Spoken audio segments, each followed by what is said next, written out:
The Garden of Beginning, Disobedience and Consequences. In the beginning, in an empty world, God decided to create the earth. With a gesture, he formed the mountains, rivers, and forests. Amid this new creation, he shaped an exuberant garden called Eden, where beauty and harmony reigned. There, he planted fruit trees, each offering delights that awakened the senses. Before continuing, please like and subscribe to the channel to allow YouTube to notify you of more videos, and this will help the channel grow. God then created Adam, the first man, giving him the responsibility to care for the garden.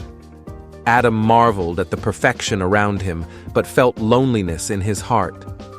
God saw that it was not good for man to be alone and decided to create a companion, Eve, shaped from Adam's rib. Together they explored Eden, living in harmony and freedom.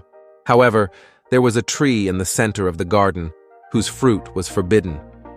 God warned Adam and Eve about the dangers of disobedience.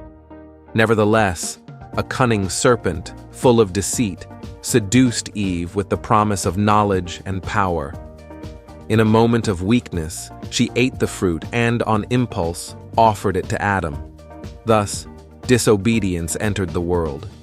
Immediately, innocence was lost. Adam and Eve's eyes were opened, and they realized their nakedness. Fear and guilt took hold, and they hid from God. When confronted, God revealed the consequences of their choice: expulsion from Eden and the beginning of a new journey, marked by pain and toil. Outside the garden, Adam and Eve faced life's challenges. They learned to cultivate the land and care for one another. Over time, they became parents, giving birth to Cain and Abel, but the shadows of disobedience never left them. Rivalry and jealousy arose, leading Cain to commit the most unthinkable act. The story of Adam and Eve teaches us about the fragility of the human condition and the importance of choice. Although they faced the fall, hope and redemption were still present, for God promised a better future, a path to restoration. After the tragedy of Abel's death, Cain felt the weight of his actions. Remorse consumed him, and God, seeing him distressed, offered a sign of protection, promising that no one would kill him. Cain left for the land of Nod, carrying guilt and solitude with him. There, he built a city and began to create a new life. But as his descendants grew, the echoes of his choice resonated.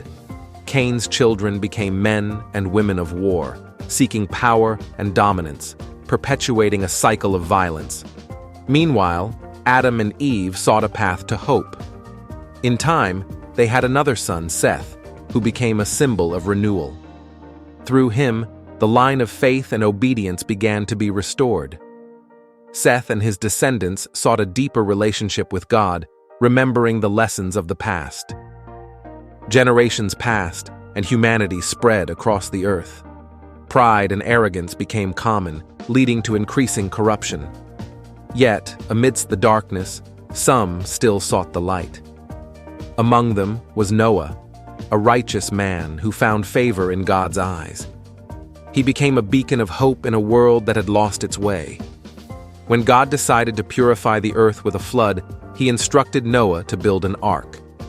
Noah obeyed, gathering his family and a pair of each species.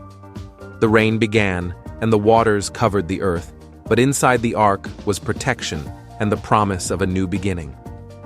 After the flood, Noah and his family emerged into a renewed world. God made a covenant with them, promising never again to destroy the earth with water and placing a rainbow in the sky as a sign of his promise. This new era brought hope and the opportunity to start over. Noah planted a vineyard and enjoyed life, but in a moment of vulnerability, he also fell into weakness. Thus, the story of humanity continued, marked by choices, failures, and the eternal quest for redemption.